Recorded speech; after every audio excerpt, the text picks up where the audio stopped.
മാബിൻ്റെക്കിലേക്ക് സ്വാഗതം. അപ്പോൾ നമ്മളിന്ന് ഉണ്ടാക്കാൻ പോകുന്നത് എന്താണെന്നറിയോ? നിങ്ങളൊന്നും അധികം ആൾക്കാരും ഉണ്ടാക്കാത്തൊരു സാധനമാണ് കുമ്പളങ്ങൻ്റെ ഇല താളിപ്പ്. ചെറുതാക്കി പിച്ചെടുത്താണ്. നിങ്ങളാരെയും ഉണ്ടാക്കലുണ്ടോ? അത് ഉണ്ടാക്കലുണ്ടെങ്കിൽ ഒന്ന് കമൻറ്റ് ചെയ്യണം കേട്ടോ. ഇപ്പോഴത്തെ കുട്ടികൾക്ക് ഏതായാലും അറിയില്ല, അത് ഉറപ്പാണ്. അപ്പോൾ അവർക്കൊക്കെ വേണ്ടിയിട്ടാണ്. നല്ല ടേസ്റ്റാണ് ഇത് താളിച്ചാൽ. മത്തൻ്റെ ഇല, കുമ്പളങ്ങൻ്റെ ഇല, പയറിൻ്റെ ഇല തോരൻ വെക്കാൻ, ഇതൊക്കെ ആദ്യം മുതലേ ആൾക്കാർ ചെയ്യണ നല്ലൊരു അടിപൊളി കറിയാട്ടോ ഇതൊക്കെ. നമ്മൾ ഇത് തന്നെ പിന്നെ കോഴിയും ബീഫും മാത്രം കഴിച്ചാൽ പോരാ, ഇങ്ങനത്തെ ഇലവർഗ്ഗങ്ങളും വേണം നമുക്ക് കുട്ടികൾക്കൊക്കെ കൊടുക്കുക, നമ്മളൊക്കെ കഴിക്കുക. അപ്പോൾ അതിന് വേണ്ടിയിട്ട് ഇവിടെ ഉണ്ട് കേട്ടോ, അതുകൊണ്ട് ഞാൻ ഉണ്ടാക്കുക. നമ്മളെ വീട്ടിലുണ്ട്. അപ്പോൾ അതുകൊണ്ട് ഞാൻ ഇതിൻ്റെ പിന്നെ എന്താണ് കായനക്കായും ടേസ്റ്റ് ചെയ്യല്ലേ. ഇപ്പോൾ അധികം ആൾക്കാർക്കും ഇത് അറിയലുണ്ടാവില്ല. അറിയാത്ത ആൾക്കാരുണ്ടെങ്കിൽ ഇതൊന്നും ഇങ്ങനെ ഒന്ന് ഉണ്ടാക്കി വെക്കുക. അധികം പണിയൊന്നുമില്ല, 2-3 മിനിറ്റ് മതി ഇത് വേവാൻ. പിന്നെ നമുക്ക് ഇതിക്ക് ഉണക്കമീൻ പൊരിച്ചതും പിന്നെ ചേമ്പിൻ്റെ ഒരു തേങ്ങയൊക്കെ അരച്ച് വെച്ചൊരു കറി കേട്ടുള്ളത്. ഇന്നത്തെ കറി ഇപ്പോൾ അതാണ്. അപ്പോൾ അതാ കുറച്ച് വെളിച്ചെണ്ണ ഒഴിക്കുക, കുറച്ച് പച്ചമുളക്, കുറച്ച് എന്ന് പറഞ്ഞാൽ കുറച്ചൊന്നുമല്ല, എണ്ണം പറഞ്ഞുതരാം. 3 പച്ചമുളക്. ഈ കുറച്ച് എന്ന് പറഞ്ഞ് ചേലായി ആയതുകൊണ്ടാണ് കുറച്ച് വേഗം വെള്ളം വരുന്നത്. അപ്പോൾ അതാ 3 പച്ചമുളക്, കുറച്ച് എരിവ് ഉണ്ടായിക്കോട്ടെ കേട്ടോ. കുറച്ച് എരിവുള്ളത് നല്ലതാണ്, കാരണം നമ്മളിതിൽ മുളകൊന്നും വേറെ ചേർക്കണില്ലല്ലോ, അതുകൊണ്ട്. നമുക്ക് ഇതിക്ക് കഞ്ഞിവെള്ളം എടുത്ത് വെക്കും. അധികം കൊഴുപ്പില്ലാത്ത കഞ്ഞിവെള്ളം.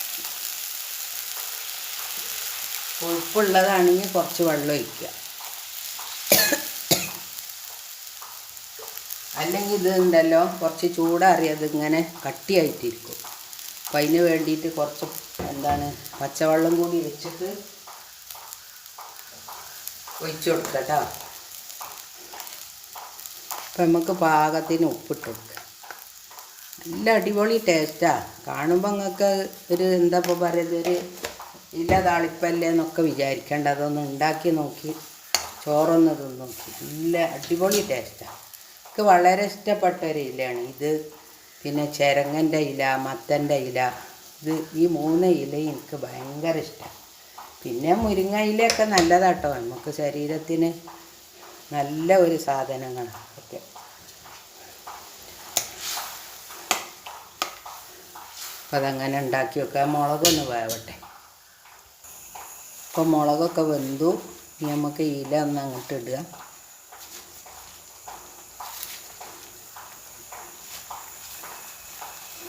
ഇത്രയൊന്നും ഉണ്ടാവില്ല കേട്ടോ, അത് വെന്ത് വരുമ്പം കുറച്ചേ ഉണ്ടാവുള്ളൂ. പക്ഷെ അടിപൊളി ടേസ്റ്റാണ്, നല്ലൊരു ചുവര്.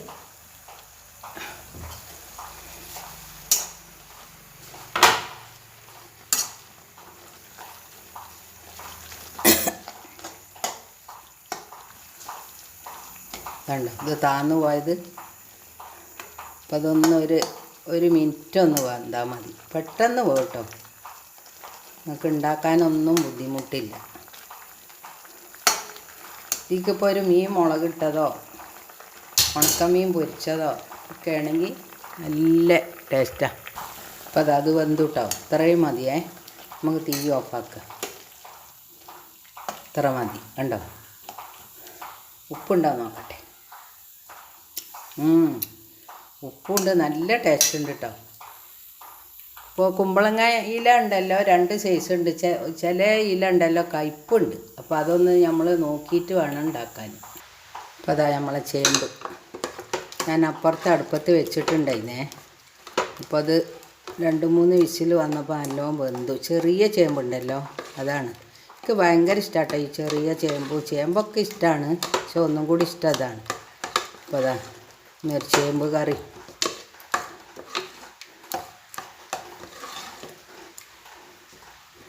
കുറച്ചൊന്ന് ലൂസാക്കിയിട്ട് കുറച്ച് കഴിയുമ്പോൾ തണുക്കുമ്പോൾ ഒന്ന് പിന്നെന്താ കുറുകി വരും.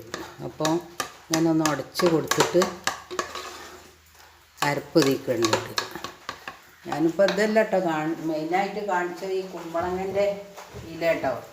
അത് കറി വെക്കണ കാണിച്ചത്. അപ്പോൾ ഞാനിതും കൂടി കാണിക്കാമെന്ന് വിചാരിച്ചാണേ. അപ്പം നമ്മൾ അരപ്പ് തേങ്ങ, പച്ചമുളക്, ചെറിയുള്ളി, വെളുത്തുള്ളി, കുറച്ച് ജീരകം.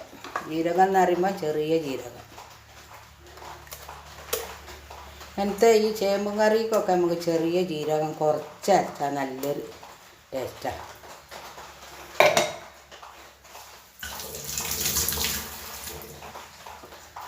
ഇതൊന്ന് കണ്ടോ കുറുകി വന്ന് ഒന്നും കൂടിയും കുറുകും. ഇത് നമുക്ക് കുറച്ച് വെള്ളം കൂടി വേണമെങ്കിൽ ഒഴിക്കാം. നമ്മൾ ചോറൊക്കെ തിന്നാനാകുമ്പോഴത്തേന് നല്ല പാകത്തിനായി വരും. അപ്പോൾ ഞാൻ ഈ ജാറൊന്ന് കഴുകിയിട്ട് ഇച്ചിരി കുറച്ച് വെള്ളം തോനെ ഒഴിക്കണ്ട. ഇതിങ്ങനെ ഒഴിച്ച് നമുക്ക് ചോറ് തിന്നാൻ നല്ല ടേസ്റ്റാണ്. അപ്പോൾ ഞാൻ അടുപ്പ് ഓഫാക്കിയിട്ടുണ്ട് കേട്ടോ. കത്തിക്കട്ടെ. അങ്ങനത്തെ കറികളൊക്കെ ഒന്ന് ഉണ്ടാക്കി കുട്ടിയൊക്കെ നിങ്ങൾ നല്ല ടേസ്റ്റ് ഉണ്ടാവില്ലേന്ന്. പ്രത്യേകിച്ച് റേഷൻ അരി ചോറിനും മറ്റേ ചോറിനും നല്ലതാണ്. റേഷൻ അരി ചോറിനൊക്കെ ഇങ്ങനത്തെ ഈ ചേമ്പ് കറി നല്ല ടേസ്റ്റാണ്.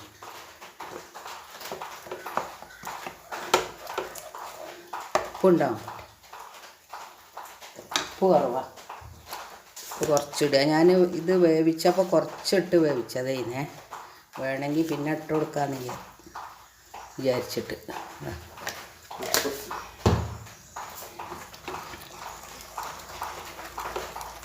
ഇതൊന്ന് തിളച്ചാൽ മതി. തിളക്കുമ്പോൾ നമുക്കൊന്ന് വറവിട്ടെടുക്കാം. ഇത്ര പണിയേ ഉള്ളൂ. ഇതിൻ്റെ തൊലിയൊന്ന് കളയുന്ന ഒരു പണിയേ ഉള്ളൂ.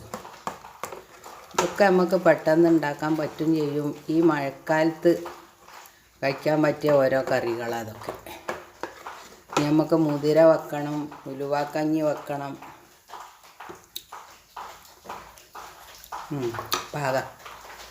ഉപ്പൊക്കെ പാകത്തിനാക്കണം കേട്ടോ.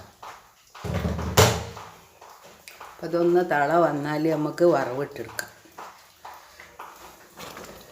വന്നു. ഒരുപാട് നേരം തിളക്കേണ്ട ആവശ്യമില്ല. ഇനി നമുക്ക് വറവിടുമ്പോൾ ഈ ചട്ടിയിലേക്കാണ് ഒഴിക്കുക. അപ്പോൾ ഒന്നും കൂടി തിളക്കും.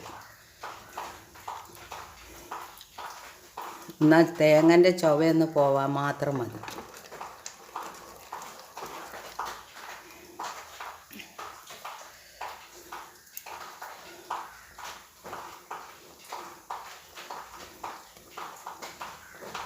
തിളച്ചു. ഇത്ര മതി. നമ്മൾ ഈ ചട്ടി തന്നെ അടുപ്പത്ത് വെച്ചിട്ട് എല്ലാ പാത്രവും നിരത്തണ്ടല്ലോ. നമുക്ക് അതിൽ തന്നെ ഒന്ന് വറവിട്ടെടുക്കാം. അപ്പോൾ കറി റെഡി. ഇനി ഉണക്കമീൻ ഒന്ന് വറുത്തെടുത്താൽ മതി.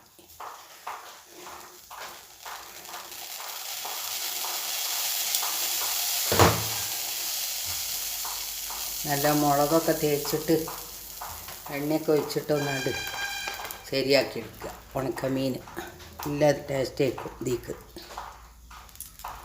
കുറച്ച് വെളിച്ചെണ്ണ മതി. കാരണം നമ്മൾ തേങ്ങ ഒഴിച്ചതായതുകൊണ്ടേ കുറേ വെളിച്ചെണ്ണയൊന്നും വേണ്ട. ഒരു പാകത്തിന് എല്ലാം പറ്റുള്ളൂ.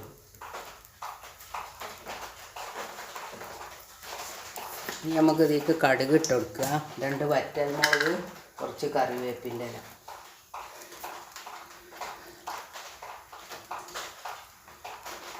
എണ്ണ ഒന്ന് ചൂടാവട്ടെ.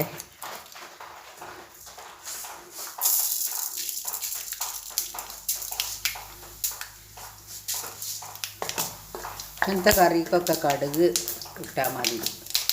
ഉള്ളി ഇട്ട് വറവിടേണ്ട ആവശ്യമില്ല കേട്ടോ. അപ്പോൾ അതാണ് ഒന്നുകൂടി നല്ലത്.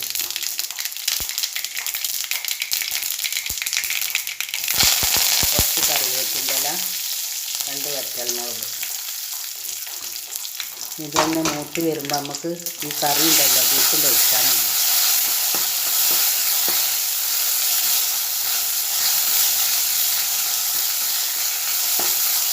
എത്ര പണിയുള്ളൂ. കണ്ടോ നമ്മളെ ചേമ്പും കറി? കണ്ടോ നമ്മൾ ഇത് പെട്ടെന്ന് ചൂടാറാത്ത പാത്രം. അപ്പോൾ ഞാൻ ഇതിലേക്കാണ് ഒഴിച്ചത്. ഒന്ന് അടച്ചു വെച്ചാൽ മതി. അപ്പോൾ നിങ്ങളെല്ലാവരും ഒന്ന് ഉണ്ടാക്കി നോക്കുക. ഉണ്ടാക്കാത്ത ആൾക്കാരുണ്ടെങ്കിൽ കേട്ടോ. അപ്പോൾ എന്നിട്ട് നിങ്ങൾക്ക് ഇഷ്ടപ്പെടുകയാണെങ്കിൽ സബ്സ്ക്രൈബ് ചെയ്യുക കേട്ടോ. സബ്സ്ക്രൈബ് ചെയ്യാൻ നിങ്ങൾ മറക്കരുത് കേട്ടോ. നമ്മൾ 2-3 കൊല്ലമായി ഇത് തുടങ്ങിയിട്ട്. ഇപ്പോഴും നമുക്ക് സബ്സ്ക്രൈബും ഒന്നും ആയിട്ടില്ല. അപ്പോൾ നിങ്ങളെല്ലാവരും നമുക്കൊന്ന് സപ്പോർട്ട് ചെയ്യണേ. എല്ലാവരോടും നന്ദി, നമസ്കാരം, അസ്സലാമു അലൈക്കും. ഇൻഷാ അല്ലാഹ് പെട്ടെന്ന് അടുത്ത വീഡിയോ.